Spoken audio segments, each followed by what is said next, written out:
ரேசிங்க்கு வர்றதுக்கு வந்து யோசிக்கிற இந்த உலகம் பணத்தை கொண்டு கேரளா 1000 கோடி விட்டுட்டேன், இவ்வளவு விட்டுட்டேன், அவ்வளவு விட்டுட்டேன், 26 வயசு பையன் 1000 கோடி ஏமாத்திட்டான்னு ஒரு வீடியோ வந்திருக்குது. பாருங்க, எல்லா பொம்பளையிலும் வந்து கதறுது. நீங்களே என்னைக்கு திருந்தி தொலைவீங்க? உங்களுக்கெல்லாம் வந்து நீங்கள்லாம் வந்து இதில் ஆண் பெண்ணுன்னு கிடையாது. பட் இப்போலாம் வந்து உங்களுக்கு படிப்பு வந்துருச்சு, வேலை வந்துருச்சு, இண்டிபெண்ட் ஆனதுக்கப்புறமெல்லாம் ரீசெண்டாக இப்போ ஒரு டிவோர்ஸ் கூட எங்கள் இதில் நடந்திருக்கு.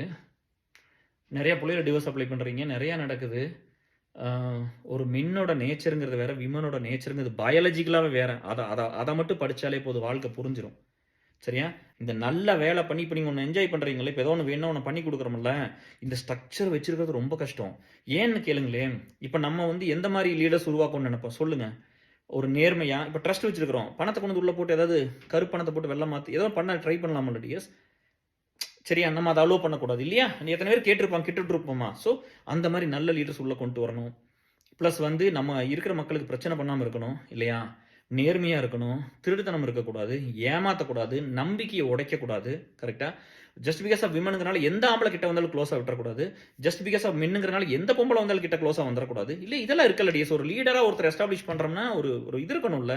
ஒரு பொம்பளை கிட்ட எந்த ஆம்பளை வேணாலும் கிட்ட போய் க்ளோஸ் ஆகி நான் அப்படிலாம் பார்த்துருக்கிறேன். எல்லா ஆம்பளைகிட்ட போய் க்ளோஸாக இருந்துக்கும்.